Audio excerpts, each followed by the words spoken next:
Hello students, कैसे आप। तो इलेक्ट्रिकल टेक्नोलॉजी के सीरीज ऑफ लेक्चर में आपका स्वागत है। तो जैसा हमने वीडियो अभी एसी सर्किट्स के ऊपर हम अपना वीडियो कंटिन्यू कर रहे हैं, और जिन बच्चों ने पुराने वीडियोज़ नहीं देखे हैं वो इसके डिस्क्रिप्शन में प्लेलिस्ट मिलेगी इलेक्ट्रिकल टेक्नोलॉजी की, वहाँ पे जाके अपने पुराने सारे वीडियो को, हमारे पुराने वीडियोज़ को देख सकते हैं। ठीक है, तो आज के इस छोटे से लेक्चर में, लेक्चर छोटा होगा, दो फैक्टर्स की बात करेंगे केवल। तो एक फैक्टर्स होता है एसी में, वो होता है फॉर्म फैक्टर। फॉर्म फैक्टर, इसको अगर हम बात करूँ, इसको के और इसके सबस्क्रिप्ट में एफ से रिप्रेजेंट करते हैं। ठीक है ना, फॉर्म फैक्टर। वैसे फॉर्म फैक्टर क्या होता है, तो it is defined as the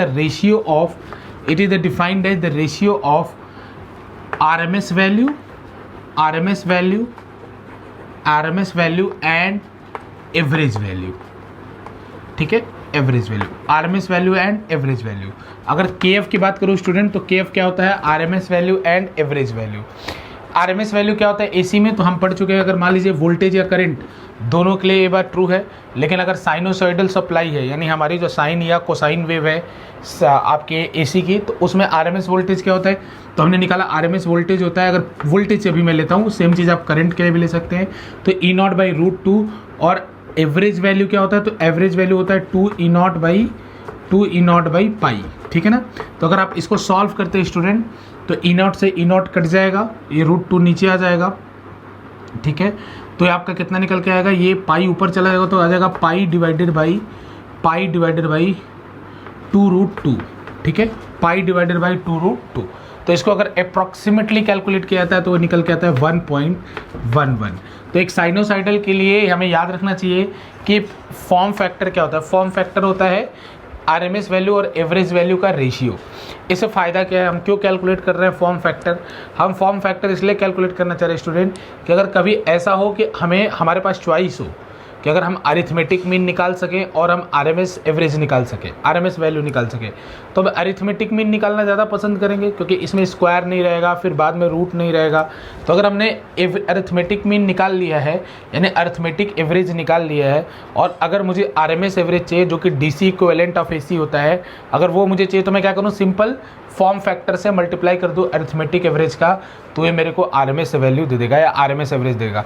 तो एक कैलकुलेशन को इन शॉर्ट फॉर्म फैक्टर जानना शॉर्ट करता है ना, कि आपको स्क्वायर करके इंटीग्रेशन नहीं करना होगा। अगर इंटीग्रेशन भी करना होगा, आप डायरेक्ट लीनियर इंटीग्रेशन कर लो, डिवाइडेड बाई मीन निकाल लो, टोटल नंबर मतलब टाइम से डिवाइड करके टाइम पीरियड से मीन निकाल लो, और फिर आरएमएस वैल्यू आपको चाहिए तो केएफ से मल्टीप्लाई कर दो। ये फॉर्म फैक्टर का हमारे पास एक एडवांटेज है। तो अलग अलग सप्लाई की अगर फॉर्म फैक्टर दे रखे तो हम ये काम कर सकते हैं। ठीक है ना, तो चलिए स्टूडेंट अगले फैक्टर को देखते हैं। तो अगला फैक्टर क्या हुआ, इसको आप तो या तो पीक फैक्टर कहिए, ठीक है ना, जो अगला फैक्टर हम बात करें पीक फैक्टर कहिए, इसी को कुछ लोग एम्पलीट्यूड फैक्टर भी कह सकते हैं। ठीक है, एम्पलीट्यूड फैक्टर भी कहिए या स्लैश क्रेस्ट फैक्टर कहिए, तीनों का मतलब एक ही है। ठीक है, चाहे एम्पलीट्यूड कहिए, चाहे पीक कहिए, चाहे क्रेस्ट फैक्टर कहिए, मतलब एक ही है। और तो स्टूडेंट इस फैक्टर को के ए से डिनोट करते हैं। तो के ए किसके बराबर होता है, के ए बराबर होता है peak value divided by RMS value के। ठीक है ना, peak value divided by RMS value के। अगर एसी साइनोसाइडल है, मतलब जैसे साइन या कोसाइन का फंक्शन, तो आप जानते हैं पीक वैल्यू E0 और आरएमएस वैल्यू कितनी होती है, E0/√2। तो इसको आप सॉल्व करेंगे स्टूडेंट तो कितना आएगा, √2, यानी इसकी वैल्यू कुछ निकल के 1.414। अब ये निकालते क्यों है, मतलब अगर किसी भी एसी सप्लाई का मुझे अगर एम्पलीट्यूड फैक्टर पता है, इससे मुझे क्या एडवांटेज है, एम्पलीट्यूड फैक्टर से मेरे को क्या एडवांटेज है। तो देखिए स्टूडेंट, जैसे हमारे घरों में जो एसी आता है वो 220 वोल्ट है, तो कई बार हमें इसके पीक वोल्टेज का आइडिया चाहिए होता है। तो कभी भी अगर कोई भी एसी है, जैसे ये साइनोसॉइडल में तो आप स्टूडेंट्स को ऐसे भी याद रहता है, लेकिन कोई और भी एसी है जैसे ट्रायंगुलर एसी है, तो उसका भी अगर एम्पलीट्यूड फैक्टर दे रखा होगा तो हमें आरएमएस वैल्यू दे रखी होगी और एम्पलीट्यूड फैक्टर दे रखा होगा, तो उसका हम पीक वैल्यू कैलकुलेट कर सकते हैं। तो इससे फ़ायदा क्या होगा, इससे हमें डाई इलेक्ट्रिक इंसुलेशन टेस्टिंग है उसमें मदद मिलेगी। डाई इलेक्ट्रिक इंसुलेशन टेस्टिंग में मदद मिलेगी। कैसे, अब सवाल उठता है कैसे मदद मिलेगी।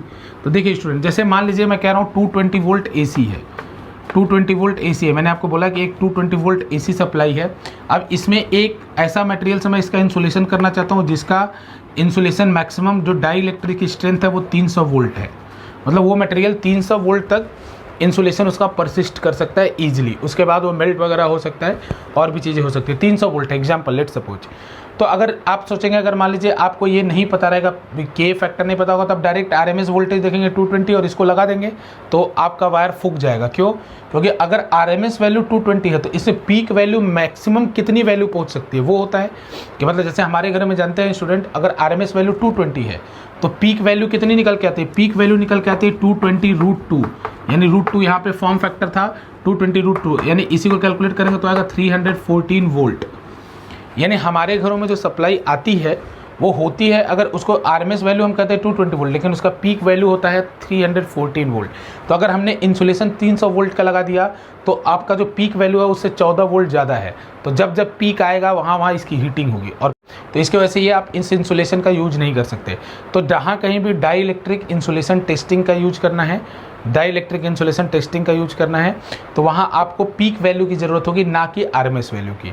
डाई इलेक्ट्रिक इंसुलेशन टेस्टिंग में आपको पीक वैल्यू की ज़रूरत होगी, ना, क्योंकि आपका जो स्ट्रेंथ है, मटेरियल का स्ट्रेंथ है, वो पीक वैल्यू से भी ज़्यादा कैपेबल होना चाहिए इंसुलेशन को सहने का। ठीक है, पीक वैल्यू जो उससे ज़्यादा वोल्टेज को सहने का कैपेबल होना चाहिए। अब इसका दूसरा एडवांटेज क्या है? जैसे एक होता है, उसको बोलते हैं आयरन लॉस। दो तरीके के लॉस होते हैं, कॉपर लॉस और आयरन लॉस। कॉपर लॉस मतलब ओमिक लॉस, जो I2R यानी हीटिंग के कारण होता है, और आयरन लॉस मतलब जो एडी करंट वगैरह बनता है, यानी मैग्नेटिक लॉस एक तरीके का आप समझ सकते हैं। तो ये आयरन लॉस भी किसके ऊपर डिपेंड करता है? मैग्नेटिक फ्लक्स के ऊपर। और मैग्नेटिक फ्लक्स जो है वो करंट का फंक्शन होता है। तो जितना ज़्यादा पीक करंट होगा उतना ज़्यादा मैक्सिमम फ्लक्स जनरेट होगा। तो हमें इसके लिए भी आयरन लॉसेस को कैलकुलेट करने के लिए भी पीक वैल्यूज़ की ज़रूरत पड़ती है, ना कि RMS वैल्यू की। तो जहाँ जैसे हमें पता जनरली RMS वैल्यू होती है, और हमें ज़रूरत कुछ केसेस में, जैसे ये जो दो केसेस मैंने बताया, वहाँ पे पीक वैल्यूज़ की पड़ती है। तो अगर RMS वैल्यू दे रखी है, पीक वैल्यू RMS वैल्यू दे रखी है, और एम्पलीट्यूड फैक्टर दे रखा है किसी भी AC का, जैसे साइनोसाइडल का तो ऐसे भी हमको याद है, उसकी ज़रूरत नहीं है। लेकिन मान लीजिए कोई ट्रायंगुलर AC है ना, स्क्वायर वेव AC है, तो उस सिचुएशन में आपको इससे काफ़ी मदद मिलेगी। ठीक है ना। तो ये छोटा सा लेक्चर हमारा एम्पलीट्यूड फैक्टर और फॉर्म फैक्टर हमने देखा। उम्मीद है आपको पसंद आया होगा। हमारे चैनल को लाइक सब्सक्राइब करें, और अगर इसी तरह के वीडियोस देखना चाहते हैं तो बेल आइकन भी ज़रूर दबाएं, ताकि जैसे हम वीडियो अपलोड करें आपको वीडियो देखने को मिल जाए। बहुत बहुत